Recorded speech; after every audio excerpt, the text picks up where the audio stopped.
Hello, good morning students. Myself Dr. Vikas. Welcome to US Foundation. Bacteria virus के बाद अब next topic जो है वो लेके आया हूँ फंगी। सिंगुलर फॉर्म में फंगी होता है और मल्टीपल फॉर्म में फंगस होता है। इसके बाद इसके स्टडी को हम माइकोलॉजी बोलते हैं और जो इसकी स्टडी करता है उसको हम माइकोलॉजिस्ट बोलते हैं। इसके बाद आते हैं कि फंगी होता क्या है, तो इसका पूरा कैरेक्टरिस्टिक्स मैं इस क्लास में डिस्कस करूंगा।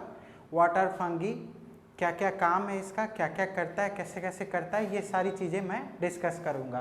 तो सबसे पहले ये जान ले कि फंगी जो है वो प्लांट नहीं है। बहुत सारे लोगों को ये लगता है कि ये प्लांट है, ये प्लांट नहीं है। क्यों प्लांट नहीं है भाई? तो प्लांट इसलिए नहीं है क्योंकि ये खुद का खाना नहीं बना सकता है, फोटोसिंथेसिस नहीं कर सकता है, साथ ही साथ इसमें ना लीफ होता है ना इसका रूट होता है। तो ये चीज़ें इनको प्लांट से डिफरेंशिएट करती है, इसीलिए बोला जाता है कि ये फंगी जो है वो प्लांट नहीं है। इसके बाद ये अपना खाना खुद से नहीं बना सकता, they can't made their food by ounce, that's why they non photosynthetic. Means कि ये फोटोसिंथेसिस जो प्लांट जो एक प्रोसेस करता है फूड बनाने के लिए, making process of food of plant is called photosynthesis, जिसमें सनलाइट के प्रेजेंस में वो लोग फूड बनाते हैं। ऐसा कुछ होता नहीं जाता रहता है, इसीलिए इसको नॉन फोटोसिंथेटिक बोलते हैं। और यूकैरियोटिक, अब ये यूकैरियोटिक क्या है?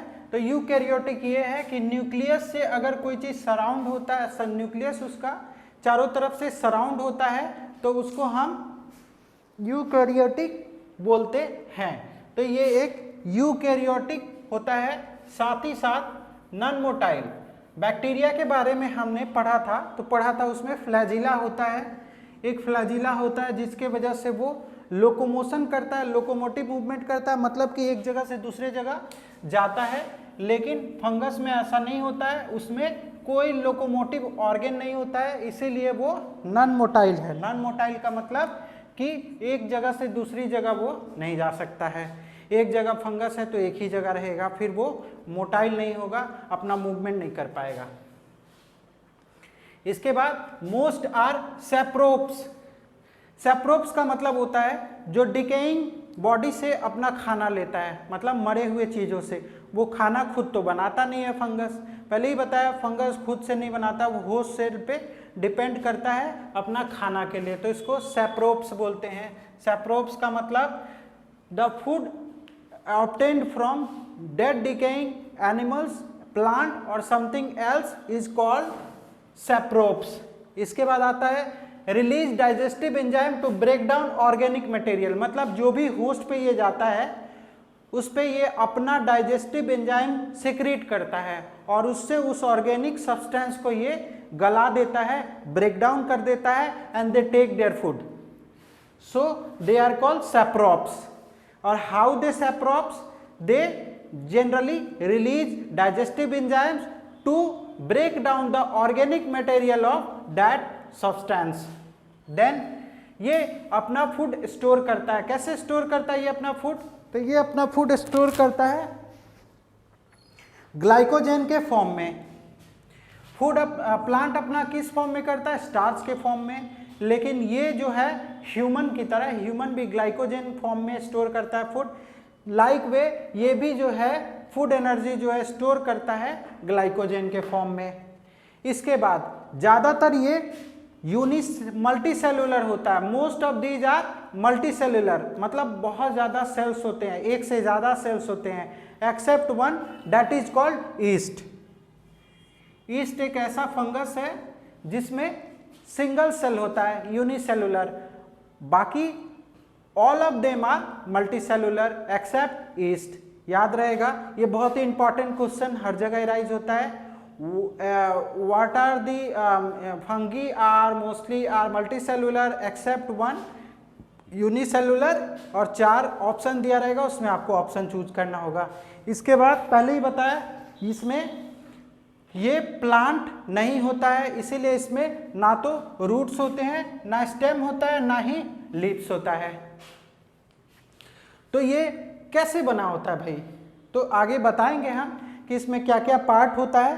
पहले जाने कि इसमें ना तो रूट होता है, ना स्टेम होता है, ना ही लीव्स होता है। इसके बाद जानते हैं सेल वॉल इसका जो है काइटिन से बना होता है।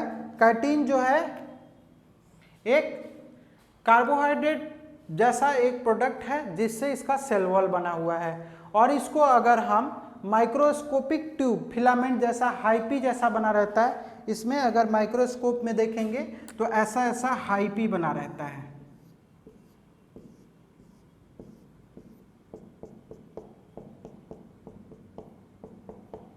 ऐसा ऐसा हाईपी बना होता है। हाईपी का काम आगे हम बताएंगे। हाईपी का काम जो है बहुत ही ज़्यादा इंपॉर्टेंट रोल प्ले करता है। ये हाईपी का काम है ये ट्रांसफर करना कोई भी मटेरियल एक सब्सटेंस से दूसरे सब्सटेंस में। और इसके बॉडी को जो ये फंगस होता है, मान लो ये फंगस है, ये मान लो मशरूम एक फंगस है, तो उसके अंदर ये जो पोर्शन होता है इसको हम टैलस बोलते हैं। मतलब कि body of fungus is called thallus. इस बॉडी, इस पार्ट को जो है, इस पार्ट को हम टैलस बोलते हैं।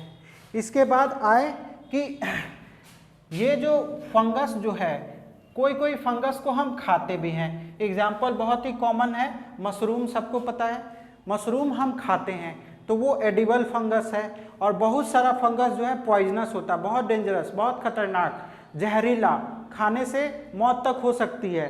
तो कुछ एडिबल है और some are poisonous, some are edible and some are poisonous. ठीक है। इसके बाद इसमें दो तरह का, पहले इसके बाद इसमें they reproduce by both sexual and asexual both, like sexual and asexual means they form their own type of species by process of asexual and sexual both। आगे हम बताएंगे कैसे करते हैं ये। इसके बाद जहाँ तक पता है हमको कि हमको ज़्यादातर फंगस इन्फेक्शन या ये सारी चीज़ें जो है, या खाना खराब होता है फंगस की वजह से, वो कब होता है? गर्मियों में। तो इनके लिए suitable environment for fungus growth is moist warm. Warm मतलब गर्म, मॉइस्ट थोड़ा चिपचिपा जैसा मॉइस्ट एनवायरनमेंट हो, जो अभी जैसा चल रहा है वैसे एनवायरनमेंट में दे ग्रो वेरी वेल। ये मॉइस्ट कंडीशन और गर्म के दिनों में बहुत ज़्यादा बढ़ते हैं। और बहुत सारा फंगी अलग अलग फॉर्म में दिखेंगे आपको। जैसे एक आपको दिखेगा पफी बॉल, बड़ा बड़ा बॉल जैसा होगा, बड़ा पफी होगा, ऐसे छूने पे गुलगुल जैसा करेगा, पफी। ईस्ट जैसा होता है, मशरूम होता है, स्मूथ होता है, रिंग बॉम होता है, मोल्ड्स होता है। अलग अलग फॉर्म्स ऑफ फंगी है ये। तो these are the basic characteristics of fungi. We will discuss further about the various kind of fungus, their characteristics, their classification and their benefits and their harmful effect in human life. That's all from this slide. Thank you.